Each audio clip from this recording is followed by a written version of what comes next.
Father से, मान लो एक छोटा बच्चा है ना, कभी तुम लोग नोटिस किए होगे, एक छोटा बच्चा जो रहता है उसको घर में कोई कुछ चाहिए होता है तो क्या करता है, रोना चालू, सर हाथ पैर पटकना चालू, सामान यहाँ वहाँ फेंकना चालू। क्यों? क्योंकि वो उसका मेथड ऑफ स्ट्रगल है।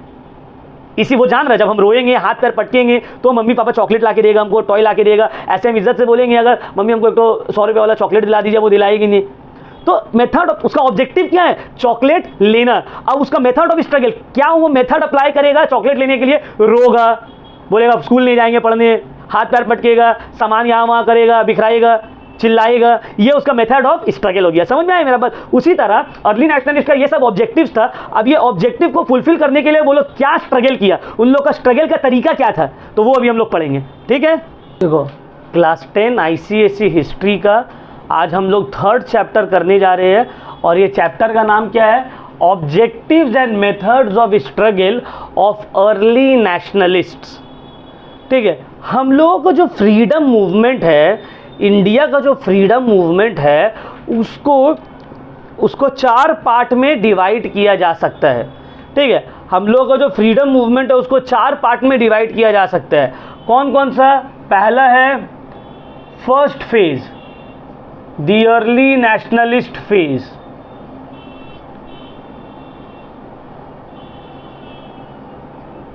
The early nationalist phase.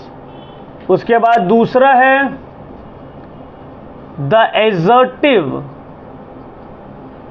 Nationalist phase. तीसरा है द गांधीयन फेज, जहां पे गांधी जी एक्टिव थे। और लास्ट है the final phase, final phase. तो ये सब जो है, ये डिवीजन जो हुआ है, ये टाइम के बेसिस पे हुआ है। कांग्रेस का फॉर्म होने से लेकर 1885 से लेकर 1905 तक एसर्टिव नेशनलिस्ट लोग का बोलबाला था। एसर्टिव नेशनलिस्ट का मतलब कौन? वो नेशनलिस्ट जो कि नरमी से पेश आता था, जो लोग को लड़ाई झगड़ा पसंद नहीं था। वो लोग बोलता था हम लोग बातचीत करके फ्रीडम को हासिल करेंगे, हम लोग लड़ाई झगड़ा में बिलीव नहीं रखते हैं। समझ में आया? उसके बाद आ गया एसर्टिव नेशनलिस्ट। वो लोग बोला कि नहीं, हम लोग फ्रीडम को छीन के लेंगे, नहीं रहेगा, हम लोग छीन के लेंगे, उसके लिए अगर लड़ाई करने पड़ेगा तो हम लोग लड़ाई करेंगे। तो ये फेस कब से कब तक चला? 1905 से लेकर 1919 तक। क्योंकि देखो अर्ली नेशनलिस्ट लोग का मेथड से ना लोग परेशान हो गया था, बोले यार इज्जत से बोल रहे हैं हम लोग, ब्रिटिशर्स लोग कुछ सुन ही रहा नहीं हम लोगों का, बार बार बेइज्जती कर दे रहे हैं, कोई बात ही को नहीं ध्यान में ले रहा है। तो लोग क्या हो गया ना, ये लोग अपना पावर खोते गए, लोग उन लोग का साथ देना छोड़ दिया। तब फिर आते हैं एसर्टिव नेशनलिस्ट में बाल गंगाधर तिलक, औरोबिंदो घोष, लाला लाजपत राय, ये लोग जो थे, ये लोग बोले अगर नहीं रहेगा तो हम लोग छीन के लड़ाई झगड़ा करके लेंगे। लोग इन लोगों की तरफ अट्रैक्ट हुए, हाँ सही बोल रहे हैं। बट फिर क्या हुआ, 1919 के बाद बाल गंगाधर तिलक और भी बहुत सारे जो पॉपुलर एसर्टिव नेशनलिस्ट के लीडर लोग थे, उन लोग को जेल में भर दिया गया, कोई मर गए। तो इन लोगों का पावर थोड़ा कम होने लगा और तब तक गांधी जी का एंट्री हो जाता है नेशनल मूवमेंट में। तो 1919 से लेकर 1939 तक का गांधीयन एरा माना जाता है। फ्रीडम मूवमेंट को पूरा महात्मा गांधी जी डोमिनेट करते हैं, लीड करते हैं।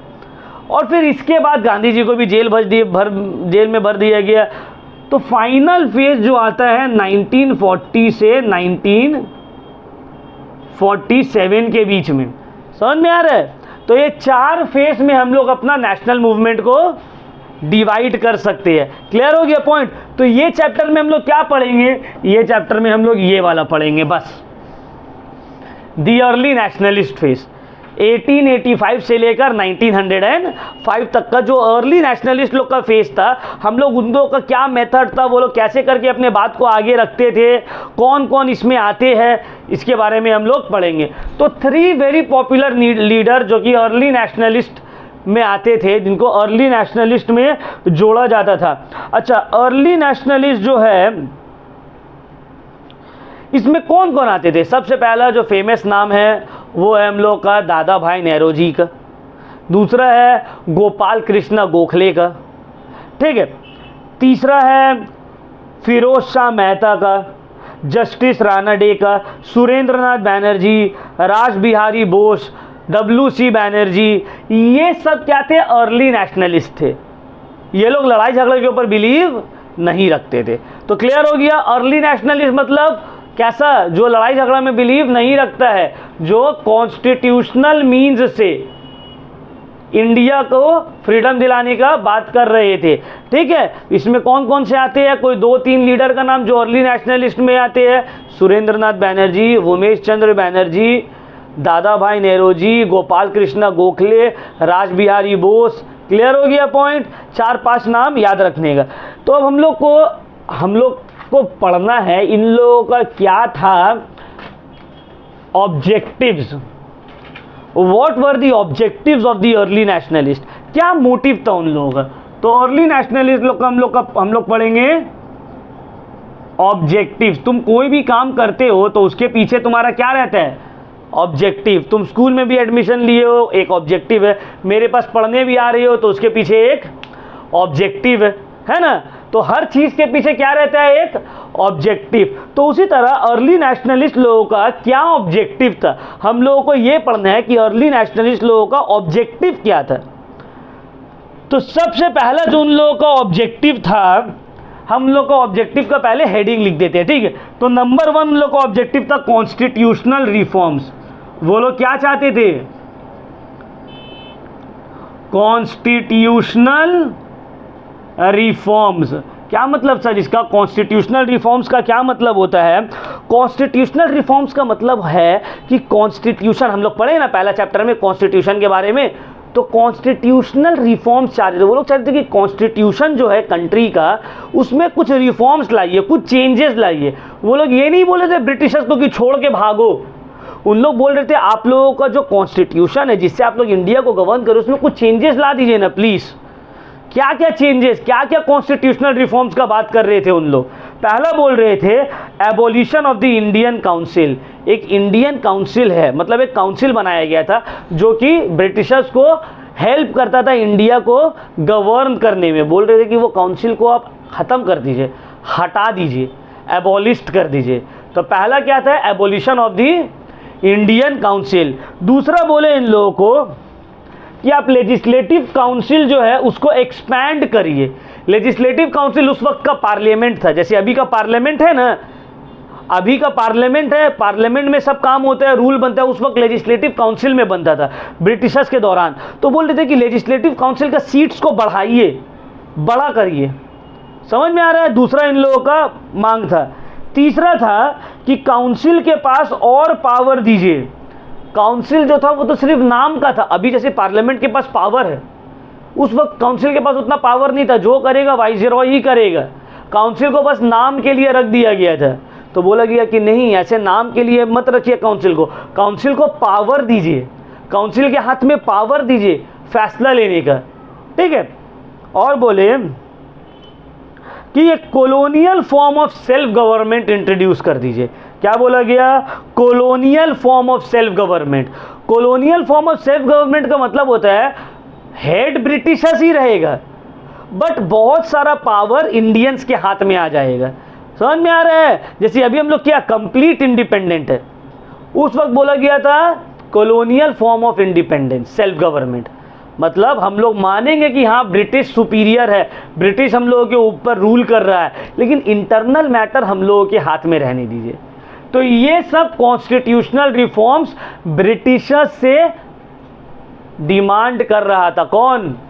Early nationalist. तो क्या क्या डिमांड किया था? पहला, to abolish the Indian council. दूसरा, to expand the legislative council. तीसरा, legislative council should be given more power. चौथा, India should be allowed colonial form of self government. याद हो गया? समझ में आया? क्या क्या फिर से बोलो? पहला, abolition of the Indian council. दूसरा, expansion of the legislative council. तीसरा, the legislative council should be given more power. चौथा, India should be given colonial form of self government. ये 4 कॉन्स्टिट्यूशनल रिफॉर्म्स अर्ली नेशनलिस्ट लोग मांगे। दूसरा उन लोग चाह रहे थे एडमिनिस्ट्रेटिव रिफॉर्म्स। Administrative reforms. ठीक है, अब एडमिनिस्ट्रेटिव रिफॉर्म्स में आ जाते हैं। क्या क्या एडमिनिस्ट्रेटिव रिफॉर्म्स, क्या क्या एडमिनिस्ट्रेटिव चेंजेस चाह रहे थे अर्ली नेशनलिस्ट लोग? पहला चाह रहे थे wider employment of Indians in all services. भाई इंडिया है ना, तो ज़्यादा इंडियंस को काम दो, हर फील्ड में इंडियंस का रिप्रेजेंटेशन बढ़ाओ, इंडियंस के लिए ज़्यादा जॉब दिया जाए। तो पहला क्या था? Wider employment of Indians in higher services, higher services में इंडिया को ज़्यादा काम मिले। दूसरा, holding of simultaneous examination both in England and in India for the recruitment of Indian civil services. उस वक्त क्या होता था ना, जैसे कि अभी का यूपीएससी एग्जाम है ना, सुने हो ना यूपीएससी एग्जाम, तो उस वक्त इंडियन सिविल सर्विस एग्जाम बोला जाता था यूपीएससी को। क्या था ना, इंडियन सिविल सर्विस एग्जाम देने के लिए तुमको इंग्लैंड जाना पड़ता था। मतलब कोई भी इंडियंस अगर इंडियन सिविल सर्विस एग्जाम देने मांग रहा है तो उसको इंग्लैंड जाकर देना पड़ेगा, इंडिया में एग्जाम नहीं होता था। तो सोचो आज के डेट में भी क्या हम लोग अफोर्ड कर सकते हैं इंग्लैंड में जाके एग्जाम देना? नहीं, हम लोग जैसे स्टूडेंट लोग नहीं कर सकते। हम लोग उतना प्रिविलेज बैकग्राउंड से नहीं है। तो समझ लो आज से 150 साल पहले क्या हाल था। क्या ये पॉसिबल था कि इंडियंस जाकर इंग्लैंड में एग्जाम दे? अब हो सकता है एक इंडियन बहुत ब्रिलियंट, बट बेचारे के पास उतना पैसे ही नहीं है जो वो जाके इंग्लैंड में एग्जाम दे। तो बोला गया, ये डिमांड रखा गया कि इंडियन सिविल सर्विसेज के एग्जाम जो है आप दोनों जगह कंडक्ट कराइए, इंडिया में भी और इंग्लैंड में भी। तो दूसरा एडमिनिस्ट्रेटिव रिफॉर्म्स क्या चाहता था उन लोग? Simultaneous examination of Indian civil services both in India and in England. Clear? तीसरा क्या बोले उन लोग? adequate representation of India in the executive council of the viceroys and those of the governor। Viceroy का एक अपना एग्जीक्यूटिव काउंसिल रहता था जिसको हम लोग अभी बोलते हैं council of cabinet minister. Prime minister का कुछ खास मिनिस्टर्स लोग रहते हैं ना, कैबिनेट मिनिस्टर, उसी तरह वाइसरॉय का उस वक्त एग्जीक्यूटिव काउंसिल रहता था, कुछ खास मेंबर्स लोग रहता था उसमें जो वाइसरॉय को हेल्प करता था कंट्री को गवर्न करने में। तो बोला गया कि भाई उसमें इंडियन को गवर्न कर दे ना, तो इंडियंस का रिप्रेजेंटेशन बढ़ाइए ना, वाइसरॉय काउंसिल में इंडियन का रिप्रेजेंटेशन बढ़ाइए। ये तीसरा रिफॉर्म्स वो लोग चाह रहे थे। चौथा, complete separation of executive and judicial powers functions. बोला गया एग्जीक्यूटिव फंक्शंस और जुडिशियल फंक्शंस को अलग करिए। अब इसका क्या मतलब है? देखो अभी का अगर हम एग्जाम्पल दे एग्जीक्यूटिव फंक्शन और जुडिशियल फंक्शन का, हम लोग के इंडिया में एट प्रेजेंट एग्जीक्यूटिव फंक्शन और जुडिशियल फंक्शंस अलग अलग है। तुम क्राइम कर रहे हो तो पकड़ेगा कौन? पुलिस। एग्जीक्यूटिव फंक्शन, क्राइम का सजा कौन देगा? जज। जुडिशियल फंक्शन, तो ब्रिटिश टाइम में क्या होता था ना, ऐसा नहीं होता था, मैजिस्ट्रेट वही पकड़ता था और वही सजा सुना देता था। बोला गया नहीं ऐसे नहीं होगा, एग्जीक्यूटिव और जुडिशियल फंक्शन को अलग रखिए। अगर मान लो कोई पुलिस वाला का तुम्हारे साथ बदमाशी भी करने मांग रहा है, वो तुमको पकड़ लेगा लेकिन सजा तो नहीं सुना सकता है। तुम जब जज के पास जाओगे, तुम जज को बोलोगे देखिए सर मेरा तो कोई गलती है ही नहीं, तो वो तुमको छोड़ देगा। तो इससे बेनिफिट होगा पीपल को अगर एग्जीक्यूटिव और जुडिशियल पावर अलग अलग रहेगा। जैसे अभी है, बहुत सारा टाइम होता है ना, किसी को बेगुनाह को पकड़ के लेके चला गया पुलिस, जज उसको छोड़ दिया। तो क्लियर? ये बोला गया एग्जीक्यूटिव और जुडिशियल फंक्शन को अलग अलग रखिए, अलग अलग करिए। और बोला गया कि लोकल बॉडीज़ का पावर को इंक्रीज किया जाए, म्यूनिसिपल हो गया, पंचायत हो गया, ये लोग का पावर को इंक्रीज किया जाए। ये सब एडमिनिस्ट्रेटिव रिफॉर्म्स वो लोग मांगा। तो क्या क्या एडमिनिस्ट्रेटिव रिफॉर्म्स मांगा? सबसे पहला बोला गया wider employments of Indian in higher services, conduction of Indian civil service examination both in England and in India. तीसरा, adequate representation of Indian in the viceroy executive council. चौथा, separation of executive from the judiciary. ठीक है, ये सब बोलो क्या बोले, demand किया। अब आते हैं हम लोग इकोनॉमिक रिफॉर्म्स। तीसरा क्या ऑब्जेक्टिव था? Economic reforms. वो लोग इकोनॉमिक रिफॉर्म्स भी चाह रहा था। इकोनॉमिक रिफॉर्म्स में क्या चाह रहा था उन लोग? पहला, रिडक्शन इन लैंड रेवेन्यू। बोला लैंड के ऊपर जो टैक्स है उसको कम करिए, लैंड रेवेन्यू का, लैंड के ऊपर जो टैक्स है उसको क्या किया जाए, कम किया जाए। और पीजेंट्स लोग को प्रोटेक्शन दिया जाए उन लोग का लैंड का, फार्मर्स लोग को प्रोटेक्शन दिया जाए उन लोगों का लैंड का। ये नहीं कि कभी भी ज़मींदार उन लोगों को वहाँ से निकाल कर हटा दे, ये चीज़ नहीं। दूसरा बोला गया कि चीप क्रेडिट प्रोवाइड किया जाए फार्मर्स को, सस्ता लोन, ताकि उन लोगों को ज़मींदार लोग से या साहूकार लोग से भारी इंटरेस्ट रेट में लोन लेना ना पड़े, ये दूसरा उन लोग बोले। तीसरा बोले कि सॉल्ट टैक्स और शुगर के ऊपर जो टैक्स है उसको पूरा तरीके से हटा दिया जाए। क्यों? क्योंकि सॉल्ट और शुगर अमीर और गरीब दोनों कंज्यूम करता है। तो बोला गया सॉल्ट टैक्स और शुगर टैक्स दोनों तरह से उसको एबॉलिश करिए, रिमूव करिए, ख़त्म करिए। क्लियर हुआ पॉइंट? चौथा इकोनॉमिक रिफॉर्म्स बोला इंडस्ट्रियल ग्रोथ के ऊपर ध्यान दिया जाए, इंडस्ट्री कंट्री में इंडस्ट्रियल ग्रोथ करवाया जाए, इंडस्ट्री ग्रो करे ज़्यादा से ज़्यादा। और आर्मी के ऊपर जो खर्च हो रहा है उसको काट के सोशल इंफ्रास्ट्रक्चर के ऊपर खर्च करिए, स्कूल के ऊपर, हॉस्पिटल के ऊपर, एजुकेशन के ऊपर खर्च करिए। ये सब इकोनॉमिक रिफॉर्म्स वो लोग मांगा। तो क्या क्या इकोनॉमिक रिफॉर्म्स? पहला, लैंड टैक्स में reduction, protection to farmers for their property and land. तीसरा, abolition of salt tax, removal of the salt tax and sugar tax. चौथा, इंडस्ट्रियल ग्रोथ। पांचवा, reduction in expenditure in the army and increase in expenditure on social infrastructure like education, hospitals। ये सब में clear हो गया point. ये सब economic reforms वो लोग चाह रहा था। कौन? Early nationalist. अब लास्ट आता है जो कि है सेफगार्डिंग सिविल लिबर्टीज।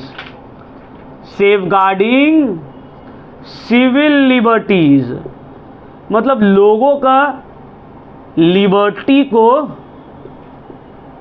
सेफगार्ड करना। लिबर्टी मतलब क्या होता है? आज़ादी, लोगों का सिविल आज़ादी को सेफगार्ड करना। अब क्या था ये? पहला, they oppose the suppression of freedom of speech and expression. बोला आप जो जिस तरह से आप लोग वर्नाक्युलर प्रेस एक्ट ला रहे हैं, प्रेस में पाबंदी लगा दे रहे हैं, इसमें पाबंदी लगा दे रहे हैं, नहीं, ये चीज़ मत करिए। लोगों के पास फ्रीडम दीजिए और स्पीच एंड एक्सप्रेशन, कि वो लोग कुछ भी एक्सप्रेस कर सके, बोल सके। दूसरा बोला गया फ्री प्रेस रहना चाहिए। फ्री प्रेस का मतलब देखो अभी भी वैसे ही हो रहा है। कोई भी रविश कुमार अगेंस्ट बोला गवर्नमेंट का तो क्या हुआ? उसका चैनल ही खरीद के उसको निकाल दिया गया। तो बोला कि ऐसा नहीं होना चाहिए। तो उस वक्त तो और ज़्यादा होता था। कोई भी प्रेस वाला ब्रिटिश के अगेंस्ट कुछ छापा, उसके ऊपर देशद्रोही का मुकदमा, सेडिशन चार्जेस, बंद करके जेल में भर दो। बोला नहीं, ये सिविल लिबर्टी के अगेंस्ट जा रहा है। तो ये सब क्या था? ऑब्जेक्टिव था। किसका? अर्ली नेशनलिस्ट का। अब ऑब्जेक्टिव तो था आपका ये सब। तुम कोई भी चीज़, एक बच्चा अपने फादर से, मान लो एक छोटा बच्चा है ना, कभी तुम लोग नोटिस किए होंगे, एक छोटा बच्चा जो रहता है उसको घर में कोई कुछ चाहिए होता है तो क्या करता है? रोना चालू, सर हाथ पैर पटकना चालू, सामान यहाँ वहाँ फेंकना चालू। क्यों? क्योंकि वो उसका मेथड ऑफ स्ट्रगल है। इसी वो जान रहा है जब हम रोएंगे, हाथ पैर पटकेंगे तो मम्मी पापा चॉकलेट ला के देगा, हमको टॉय ला के देगा। ऐसे हम इज्जत से बोलेंगे अगर मम्मी हमको एक तो 100 रुपये वाला चॉकलेट दिला दीजिए, वो दिलाएगी नहीं। तो मेथड, उसका ऑब्जेक्टिव क्या है? चॉकलेट लेना। अब उसका मेथड ऑफ स्ट्रगल क्या? वो मेथड अप्लाई करेगा चॉकलेट लेने के लिए, रोगा, बोलेगा स्कूल नहीं जाएंगे पढ़ने, हाथ पैर पटकेगा, सामान यहाँ वहाँ करेगा, बिखराएगा, चिल्लाएगा। ये उसका मेथड ऑफ स्ट्रगल हो गया। समझ में आया मेरा बात? उसी तरह अर्ली नेशनलिस्ट का ये सब ऑब्जेक्टिव्स था। अब ये ऑब्जेक्टिव को फुलफिल करने के लिए वो लोग क्या स्ट्रगल किया, उन लोग का स्ट्रगल का तरीका क्या था, तो वो अभी हम लोग पढ़ेंगे। ठीक है?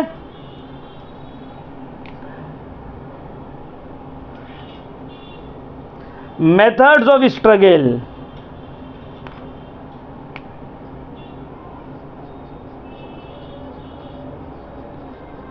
Methods of struggle. तो क्या क्या करते थे ये लोग? Number 1, petitions to higher government official. Petitions लिखता था गवर्नमेंट ऑफिसर्स लोग को, बड़ा बड़ा, देखिए सरकार हम लोग का बात मान लीजिए, ये आप लोग कर दीजिए, ये गलत हो रहा है, ऐसा नहीं होना चाहिए। पेटिशंस फाइल कर रहा है। अभी भी आता है ना फेसबुक में बहुत सारा टाइम, पेटिशन फाइल करो, ऑनलाइन एग्ज़ाम चाहिए तो व्हाट्सएप में आता है पेटिशंस। तो दूसरा क्या था इन लोगों का? रेजोल्यूशन। दूसरा था रेजोल्यूशन पास करता था। रेजोल्यूशन पास करना मतलब लिख कर सब पेपर में लेकर जा रहे, देखिए इतना आदमी बोला है, ये नहीं होना चाहिए। कांग्रेस रेजोल्यूशन पास कर दिया, मतलब कांग्रेस बोल रहा है ऐसा मत करो, ये होना चाहिए, वो होना चाहिए। मीटिंग्स, तीसरा क्या था, मीटिंग्स, मीटिंग ऑर्गेनाइज करता था ये लोग, चर्चा करता था कि हम लोग को अपना बात मनवाना होगा, ठीक है, टाउन्स में, कंट्री साइड में मीटिंग्स। दूसरा, next, distribution of pamphlet, pamphlet बांटता था।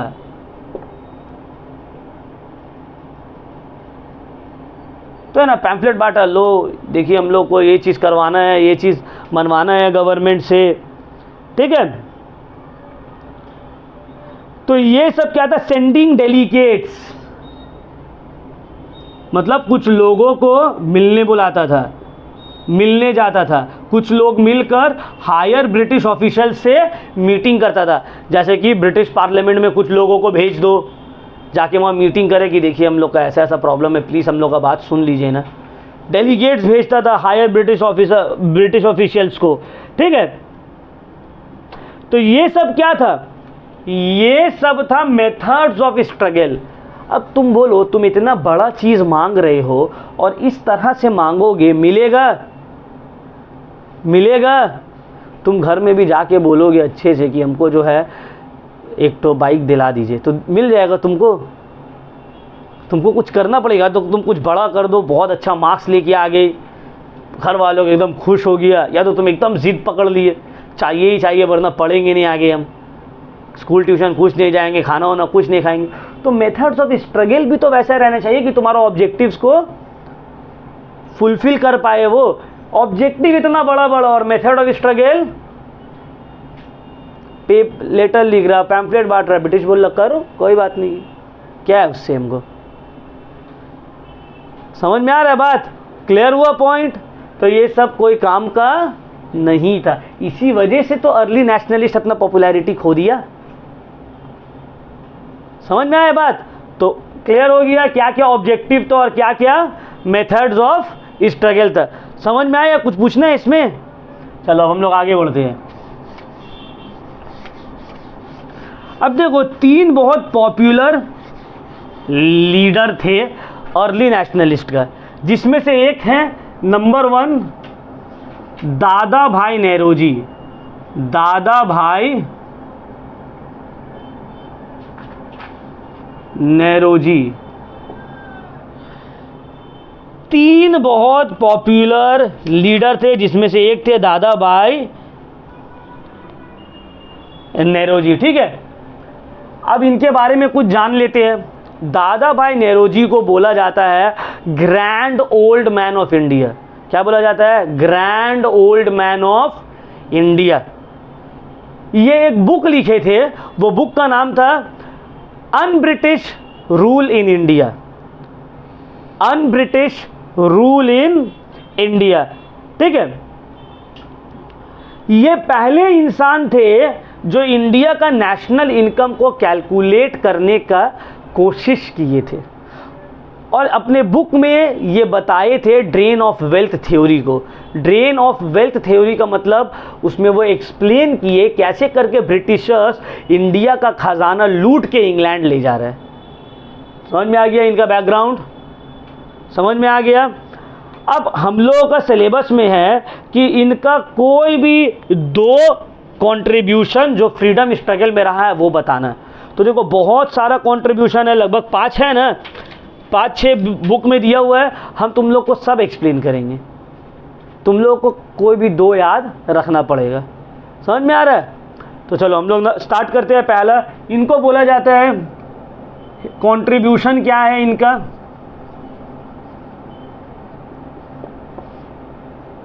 India's unofficial ambassador. India's unofficial ambassador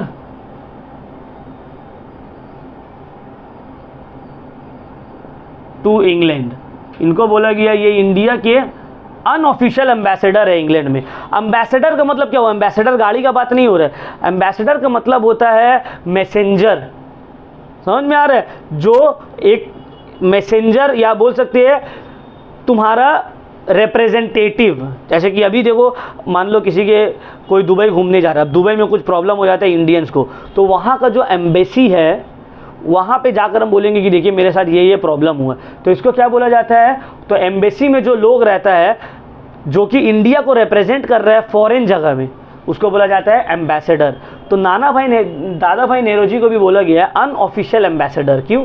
क्योंकि ये अनऑफिशियली इंग्लैंड में चले जाते थे। कुछ भी प्रॉब्लम होता था इंडिया में, इंग्लैंड में जाके पार्लियामेंट में बोलने लगते थे, देखिए ऐसा ऐसा हो रहा है, ये हो रहा है। तो इसीलिए इनको बोला गया India's unofficial ambassador to England. तो ये उनका पहला कॉन्ट्रीब्यूशन। दूसरा,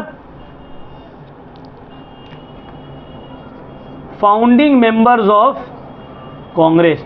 founding member of Congress. Congress जो फॉर्म हुआ उसमें बहुत इंपॉर्टेंट रोल, कांग्रेस जो फॉर्म हुआ उसमें बहुत इंपॉर्टेंट रोल दादा भाई नेहरू का भी था। ये भी one of the founding members में से एक थे जो कांग्रेस को फॉर्म होने में हेल्प किए। तीसरा,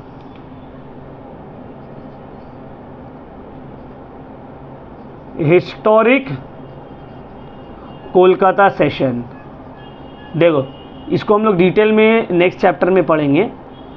कोलकाता सेशन में क्या होता है ना, 1905 में एसर्टिव नेशनलिज्म, अर्ली नेशनलिस्ट और जो लेटर नेशनलिस्ट लोग जो था, मॉडरेट्स और एसर्टिव्स में क्या हुआ था ना, मतलब नरम दल और गरम दल में लड़ाई हो गया था। दादा भाई नेहरू जी कोलकाता सेशन में बनते हैं प्रेसिडेंट और कांग्रेस को टूटने से बचा लेते हैं। क्यों? क्योंकि दादा भाई नेहरू जी को सब बहुत रिस्पेक्ट करता था, सब बहुत मानता था। ठीक है, हिज फेमस ड्रेन थ्योरी, ये भी हम तुम लोग को एक्सप्लेन किए। इनका ड्रेन थ्योरी में क्या बताया ये? ड्रेन थ्योरी में क्या बताया ये? हाँ ठीक है, ये एक बुक लिखे थे, बुक का नाम क्या था? Un-British rule in India. और यही बुक में वो ड्रेन थ्योरी को एक्सप्लेन किए हैं, जिसमें वो बताए हैं कि कैसे करके ब्रिटिशर्स इंडिया का वेल्थ को ड्रेन करके ले जा रहा है यहाँ से England, in the forms of salary, pension, army. समझ में आ रहा है? तो ये सब उनका कंट्रीब्यूशन था इंडियाज फ्रीडम स्ट्रगल में। ठीक है। अच्छा, दादा भाई नेहरू जी एक बहुत ही फेमस जर्नलिस्ट भी थे और ये इनका एक न्यूज़पेपर था जिसका नाम था रोस्ट रफ्तार। ठीक है, सॉरी रफ्तार हम बोल रहे, गोफ्तार, GOFTAR। तो रोस्ट गोफ्तार जो है ये एक गुजराती टर्म है। ठीक है, और इसका मतलब क्या है? Speaker of truth. क्लियर? तो ये कंट्रीब्यूशन था किसका? दादा भाई नेहरू जी का। अब आते हैं हम लोग, दादा भाई नेहरू जी का कंट्रीब्यूशन समझ में आ गया। तो दो मिनिमम तुमको याद रखना है, दो तो याद रखना है, प्लस देखो हम सब इसलिए पढ़ा दिए ना तुमको क्योंकि बहुत सारे टाइम पूछता है ड्रेन थ्योरी किसका था, कौन सा न्यूज़पेपर में दादा भाई नेहरू जी एडिटर थे। तो तुमको पढ़ना तो सब पड़ेगा, लेकिन दो को अच्छे से याद रखना पड़ेगा लिखने के लिए। समझ में आया? चलो अब हम लोग आते हैं, दादा भाई नेहरू जी का हो गया। अब सेकंड में है सुरेंद्रनाथ बैनर्जी।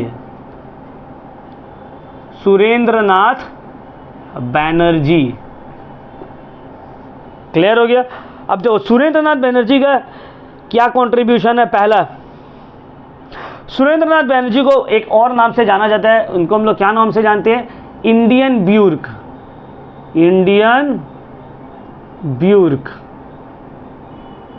उनको grand old man of India, इनको इंडियन ब्यूर्क। ठीक है।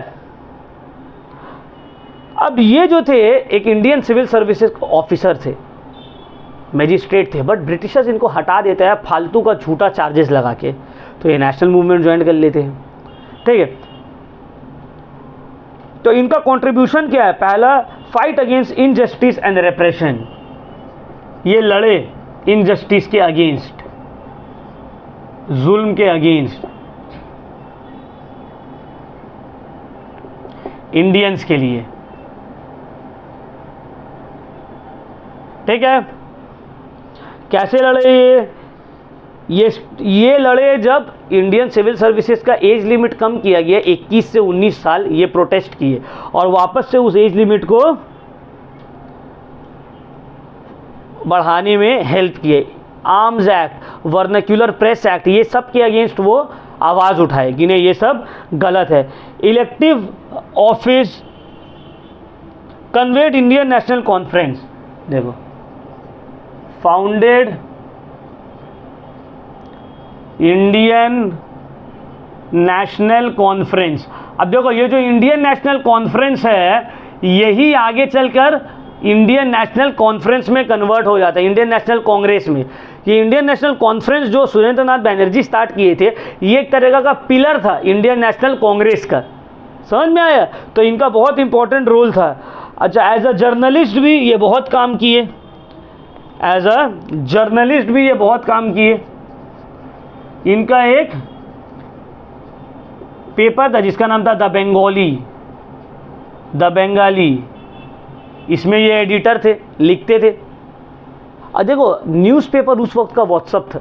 अभी व्हाट्सअप में कैसे न्यूज़ फैलता है, किसी को कुछ पॉपुलर करना है व्हाट्सअप फेसबुक, मतलब उस न्यूज़पेपर अभी ना न्यूज़पेपर में भी मान लो कुछ न्यूज़ छपता है, किसी को कुछ पता लगता है नहीं, majority of the people newspaper नहीं पढ़ता है, लेकिन फेसबुक, इंस्टा, व्हाट्सएप ये सब में अगर कुछ वायरल हो गया तो रातों रात सबको पता चल गया, है ना?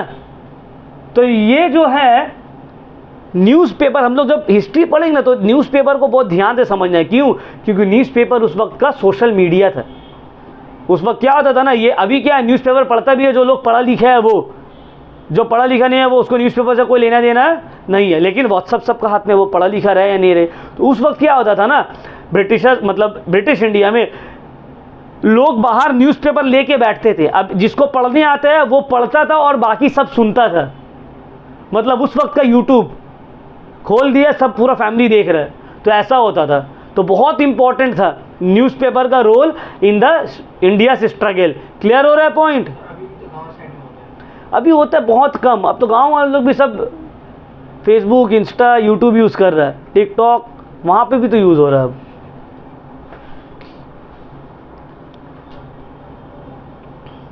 ठीक है, फिर कॉन्स्टिट्यूशनल मीन्स,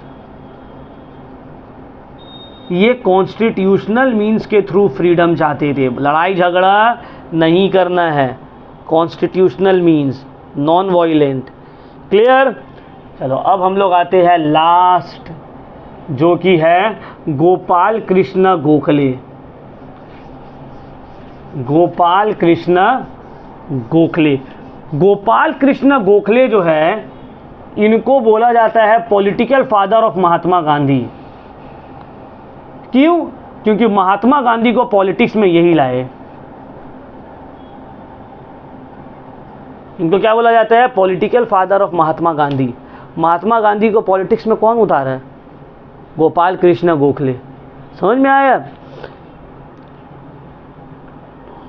अब इनका क्या कंट्रीब्यूशन था? पहला, ये भी one of the front founder थे इंडियन नेशनल कांग्रेस का। तो इनका कंट्रीब्यूशन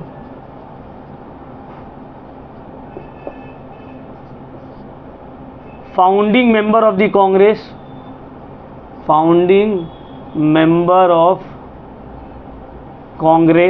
कांग्रेस को फॉर्म करने में ये भी बहुत इंपॉर्टेंट रोल प्ले किए थे। कौन? गोपाल कृष्ण गोखले जी। दूसरा वही कॉन्स्टिट्यूशनल मीन्स, लड़ाई झगड़ा नहीं, मोहब्बत से पार्ट लेंगे। क्लियर? Constitutional means. तीसरा, ये देखो, ये एक servant of India society form किए थे। सर्वेंट ऑफ इंडिया सोसाइटी, ये इनका एक तरह का ऑर्गेनाइजेशन था इसमें क्या होता था, सर्वेंट ऑफ इंडिया सोसाइटी में मेंबर लोग को बोला जाता था आप देश प्रेम जगाइए अपने अंदर, आप मातृभूमि के लिए, इंडिया के लिए अपने अंदर प्रेम जगाइए, ठीक है, और एडुकेशन के ऊपर काम करिए, पिछला दर्जा का जो लोग है उसके ऊपर काम करिए, ठीक है। इनका इकोनॉमिक आइडिया क्या था? अच्छा, arousal of national awakening, arousal of national awakening, लोगों के अंदर देशभक्ति, देश प्रेम लाने के लिए ये बहुत हेल्प किए। कैसे हेल्प किए? ये बोले इंडिया को ज़्यादा शेयर मिलना चाहिए इंडियंस को इंडियन सिविल सर्विसेज में। बजट में ये बोले कि प्राइमरी एजुकेशन के ऊपर काम किया जाए, इंडिया को जो बंदिया मजदूर बनाकर, स्लेव बनाकर फॉरेन कंट्रीज़ में काम कराया जाए, ये सब बंद किया जाए, ठीक है, सॉल्ट टैक्स हटाया जाए, ये सब के ऊपर वो बात की है, नेशनल अवेकनिंग में ये बात की है, ठीक है। इनका इकोनॉमिक आइडिया क्या था? इनका इकोनॉमिक आइडिया था